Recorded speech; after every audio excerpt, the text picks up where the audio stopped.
I never expected my life to unravel because of a rainy Tuesday afternoon. But that's how these things go, right? The biggest changes come wrapped in the most ordinary moments. My name is Lark, and I've owned Transformations Hair Studio for over 20 years.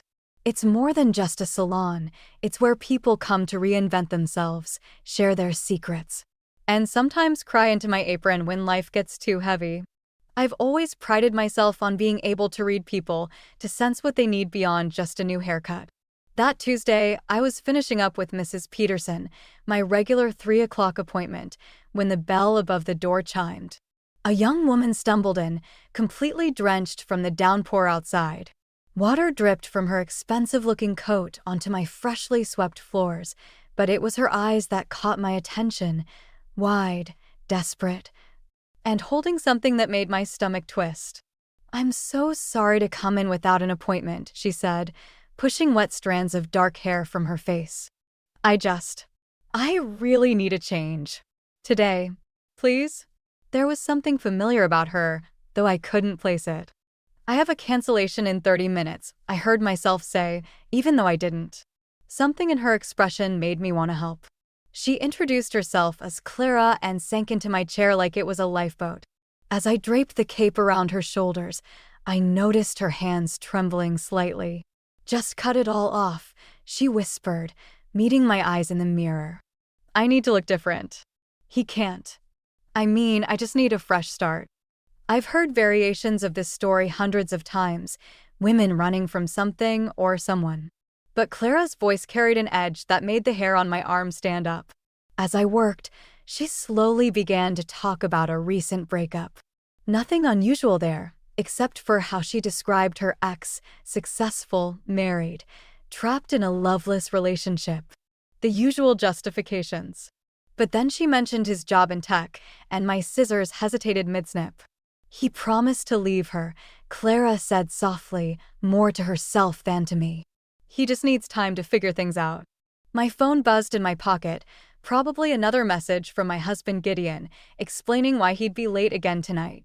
Something about a tech conference downtown. I kept cutting, kept smiling, even as ice began forming in my chest. Because suddenly, I knew exactly why Clara looked familiar. I'd seen her photo before, tucked in my husband's wallet when he thought I wasn't looking. That night, I couldn't sleep. I kept replaying Clara's words in my head while watching Gideon's chest rise and fall beside me. He'd come home late again, smelling of expensive cologne that wasn't his usual brand. When I asked about the tech conference, he'd mumbled something about networking and passed out almost immediately. The next morning, I noticed something different about him as he got ready for work. He'd lost weight, a lot of it actually. His suits hung looser, and there was a new definition to his jaw that hadn't been there 6 months ago. How had I missed these changes? "I'm thinking of joining that new gym downtown," he announced over coffee. "The one near the office. Doctor says I need to watch my heart." I nodded, studying his face. "That's where Zara works, right? As a trainer." "Does she?" He didn't meet my eyes, suddenly very interested in his phone. "Hadn't noticed." Later that day, Orion stopped by the salon during my lunch break. My son looked troubled, his usually neat appearance slightly disheveled. He picked at his sandwich while I pretended to organize my styling tools. "Mom," he finally said, "have you noticed anything weird about Zara lately?" I paused, scissors in hand. "Weird how?" "She's been having these long phone calls. Always steps outside to take them."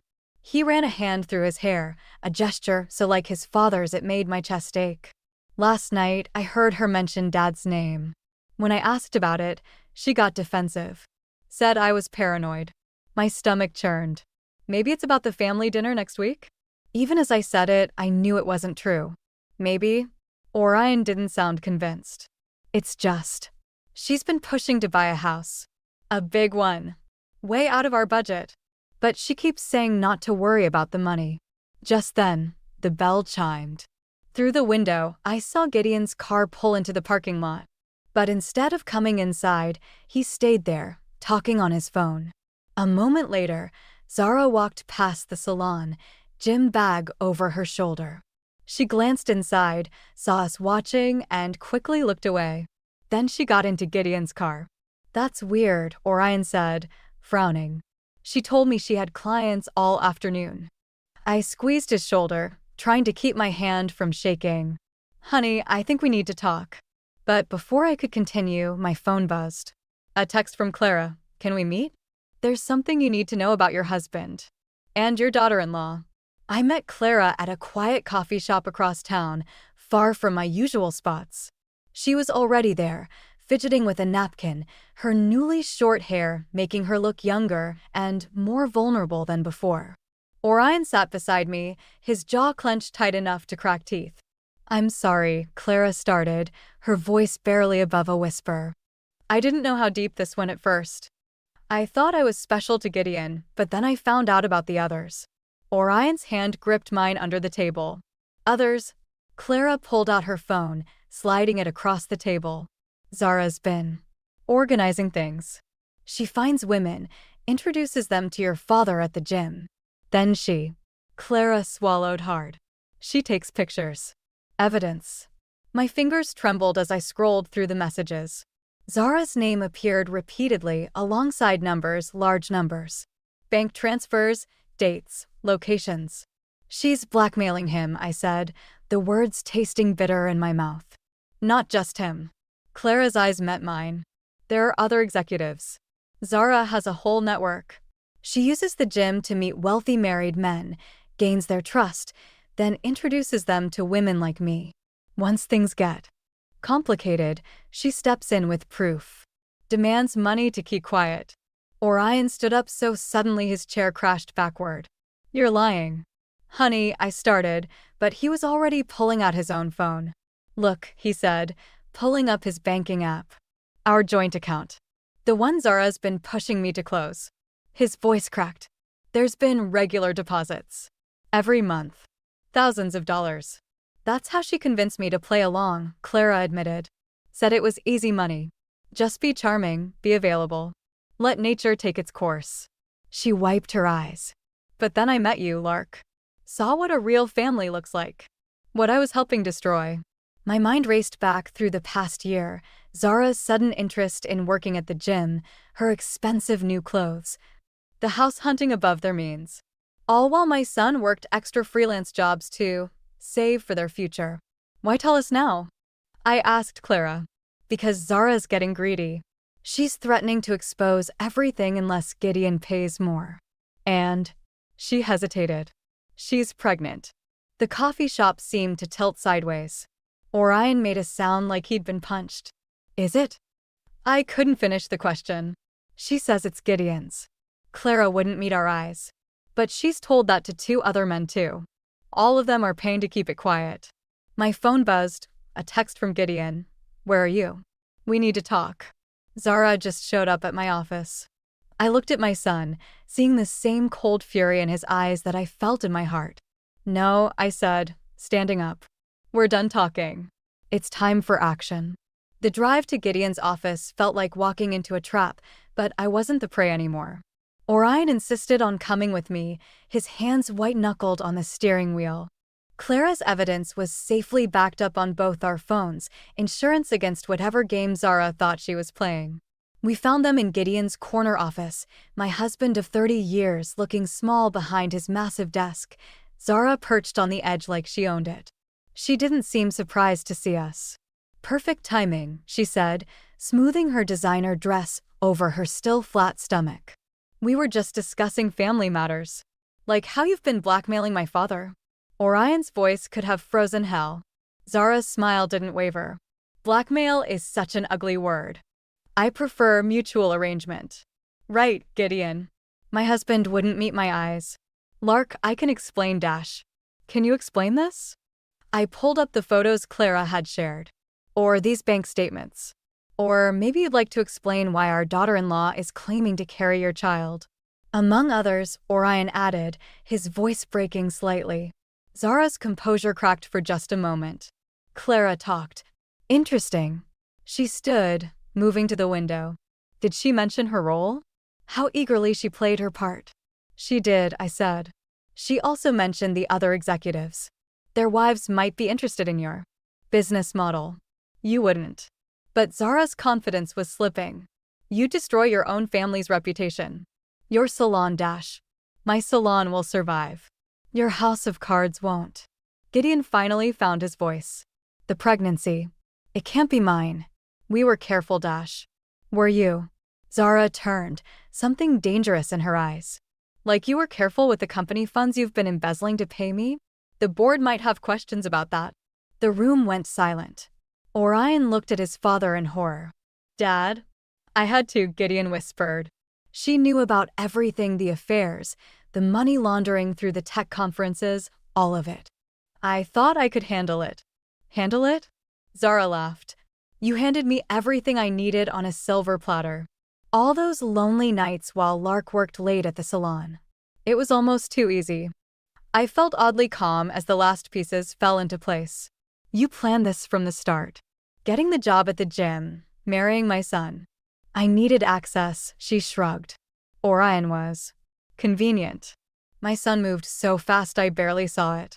But instead of confronting Zara, he went to his father's computer and started typing. What are you doing? Zara's voice held the first note of real fear I'd heard. Sending everything to the board, Orion said quietly. All of it. Let them sort out who's guilty of what. You'll go down with us, Gideon warned. Orion looked at me, and I saw my own determination reflected in his eyes. Some things are worth burning for. The board meeting was called for 9 the next morning. I sat in my car outside the corporate office, watching executives hurry in with grim faces. Orion had sent everything, every document, every photo, every transaction. The match was lit. Now we'd watch it burn. My phone buzzed with a message from Clara. Zara's gone. Emptied her accounts this morning. I'm sorry. Before I could respond, a tap on my window made me jump. Gideon stood there, looking older than I'd ever seen him. They're asking for you too, he said quietly. As a character witness. The elevator ride up was silent. 30 years of marriage reduced to avoiding each other's reflection in the polished doors. In the boardroom, faces turned to study me, these men who'd probably seen my husband's indiscretions as just another business expense. Mrs. Simmons, the board chairman began, we understand you have direct knowledge of certain activities involving company funds. I opened my mouth to speak, but another voice cut through the room. She knows nothing. Zara stood in the doorway, designer bag still on her shoulder. She looked like she hadn't slept. I have a counteroffer, she announced, dropping a USB drive on the table. Everything about everyone. Not just Gideon. Every executive who used my services, every penny laundered through fake conferences, every affair arranged through the gym. Names, dates, receipts. She smiled thinly. I was very thorough. The room erupted in whispers. I watched these powerful men squirm, saw their faces pale. You'd implicate yourself, someone argued. I'm already implicated, Zara shot back. But I can either go down alone or take this whole company with me. Your choice. Orion stepped forward. Mom, don't let them dash. Actually, I interrupted. Standing up, I have something to say. I pulled out my phone. Pressed play on the recording from yesterday's confrontation in Gideon's office. Zara's confession filled the room. But that's not all, I continued, meeting each board member's eyes. While you were busy covering up scandals, I was building something honest. My salon has served this community for 20 years. And every woman who's ever sat in my chair? They're all watching this live stream right now. I held up my phone, showing the active broadcast to my salon's social media page. Thousands of viewers were already commenting. You can bury this, I said calmly, but you'll bury yourselves too. Or we can clean house. Starting with my husband and my former daughter-in-law. Zara's composure finally cracked. You wouldn't dare dash. I already have. I turned to Gideon. I gave you 30 years. I won't give you one more minute of silence. The chairman cleared his throat. Perhaps we should discuss severance packages. The media circus hit like a tornado. By evening, every local news station was running the story of the tech company scandal. My salon's phone wouldn't stop ringing, not for appointments, but for interviews. Everyone wanted to hear from the hairdresser who exposed it all. I sat in my empty salon after hours, watching my reflection in the mirrors. 30 years of memories haunted every corner. Gideon bringing me coffee during late nights. Orion doing homework at the reception desk. All of it felt tainted now. The bell chimed. Clara stood in the doorway, looking uncertain. "I thought I'd find you here," she said. "The police want to talk to me about Zara's operation. They think there might be more victims." I nodded, too tired to speak. My phone buzzed again, another message from Gideon's lawyer about the divorce proceedings. "I never meant for any of this," Clara continued, sitting in the styling chair where we'd first met. "I was just lost, desperate. Zara knew exactly how to spot people like me. People like you? Broken ones." She met my eyes in the mirror. "But you weren't broken. That's what scared her about you." Why she pushed Gideon so hard too. My scissors clattered to the floor. "To what?" "To destroy your salon. The company was going to buy this building, force you out. Make it look like business as usual." Clara's voice cracked. "Zara said if you had nothing left, you'd be easier to control." The room spun. All those nights Gideon spent reviewing property documents, claiming he was helping me expand the business. He'd been planning my downfall instead. My phone rang. Orion. "Mom? You need to come home. Dad's here. He's not doing well." I found them in my kitchen. Gideon sat at the table, head in his hands. Papers spread before him, bank statements, property deeds, evidence of years of manipulation. "I transferred everything back," he whispered. "The salon, the house, your savings. It's all in your name now." "Why?" My voice sounded strange to my own ears. "Because Zara was right. I wanted to break you. Make you need me again." He looked up, eyes red. "But you were always stronger without me." I just couldn't bear to see it. Orion moved to stand beside me, but I held up my hand. 30 years of marriage, and I finally saw the truth. Every compliment, every gesture of support, they'd all been chains, disguised as love. "Get out," I said quietly. "Both of you." Mom dash. "I need to be alone." The weight of everything, the betrayal, the lies, the years wasted, pressed down like concrete. "I need to remember who I am without any of you."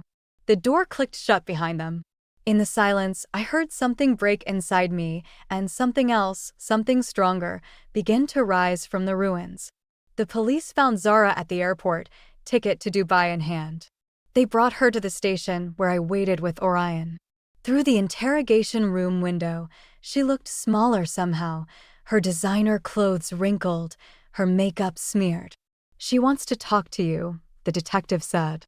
"Only you." Orion grabbed my arm. "Mom, don't dash. I need to know why." I squeezed his hand before entering the room. Zara didn't look up. "Did you know I grew up in a trailer park?" Mom worked 3 jobs, Dad was nowhere. I swore I'd never be that helpless again. "So you made others helpless instead?" I made them see reality. Her eyes met mine, hard as diamonds. "These men, these families, it's all an illusion. Love doesn't last. Only power does." "Is that what you told yourself when you married my son?" Something flickered across her face. Orion was unexpected. He actually believed in things. Loyalty. Family. She laughed bitterly. "Like mother, like son." "The pregnancy? Not Gideon's. Not anyone's." She touched her flat stomach. Amazing what a few doctored medical records can accomplish. The door opened. Clara stepped in, followed by 3 other women, all familiar faces from my salon. Former clients. All involved in Zara's scheme. "Tell her the rest," Clara said quietly. "About the recordings." Zara's composure cracked. "You brought them here? They deserve to know. All of it." As the truth spilled out, the hidden cameras, the blackmail videos, the network of desperate women Zara had manipulated, I felt strangely calm. This woman had tried to destroy not just my family, but dozens of others. "You know what your mistake was?" I said, cutting off her justifications. "You thought breaking people made you strong. But real strength." I gestured to the women behind me. "It's helping them rebuild." "What are you talking about?" "While you were running, we were organizing. My salon? It's becoming a support center. For women like Clara. Like these others. Like you could have been, if you'd chosen differently. You can't dash. We already have." Your victims? They're not victims anymore. They're survivors. And they're all testifying. Zara lunged across the table, but the officers were faster. As they restrained her, she screamed, "You self-righteous bitch. You think this makes you better than me?" "No," I said, standing. "It makes me free of you." Outside, Orion waited with divorce papers in hand. "You okay?" I watched through the window as Zara crumbled, her carefully constructed world of power and control dissolving into handcuffs and criminal charges. You know what? For the first time in months, I really am. 6 months later, I stood in my transformed salon, watching the evening sun paint the walls gold. Where there used to be styling stations, there were now small meeting areas. The back room had become a counseling space. My scissors still worked their magic, but now they did more than just cut hair. They helped women shed their old lives, just as I had. Clara ran our support group now. She had a gift for spotting the ones like her former self, women trapped in webs of manipulation and fear. Together, we'd helped dozens rebuild their lives. Orion visited regularly, bringing coffee and his graphic design skills to our new website. The divorce had changed him, but not in the way I'd feared. He was stronger, more determined. Like mother, like son. Last client's gone, he called from the front desk. "Ready to lock up?" That's when I saw Gideon through the window, standing in the parking lot. He looked older, grayer. The corporate scandal had cost him everything: his job, his reputation, his freedom. House arrest suited him poorly. "Go ahead," I told Orion. "I'll handle this." Gideon didn't speak as I approached, just held out an envelope. "The last divorce papers?" I asked. He shook his head. "My confession. Everything I did, everything I helped Zara do. Names, dates, accounts, things the investigators missed." He swallowed hard. "I owe you that much." "Why now?" "Because you were right. About strength. About helping people rebuild." He gestured at the salon's new sign, "Transformations. Hair, heart, hope. You took something ugly and made it beautiful." I just destroyed things. I studied him, this man I'd loved for 30 years, who'd tried to break me when he couldn't control me. "Keep the confession. Use it to fix what you broke. That's your path to rebuild, not mine." He nodded slowly, understanding what I wasn't saying. Forgiveness wasn't the same as reconciliation. Back inside, I found a letter on my desk. Clara's handwriting. "Dear Lark, I'm leaving town. There's a women's shelter in Seattle that needs help setting up a program like yours. I thought, maybe it's time to pass on what you taught me. About strength. About healing. Thank you for showing me that our worst moments don't define us. Our responses to them do. Love, Clara. P.S. Zara wrote to me from prison. She's asking for help. I think she's finally ready to change. What should I tell her?" I smiled, picking up my phone to text Clara back. Some transformations take longer than others. But they all start the same way, with someone believing change is possible. I turned off the lights, watching my reflection in the darkened mirrors. The woman looking back wasn't broken anymore. She was whole, stronger at the mended places, ready to help others find their way home to themselves.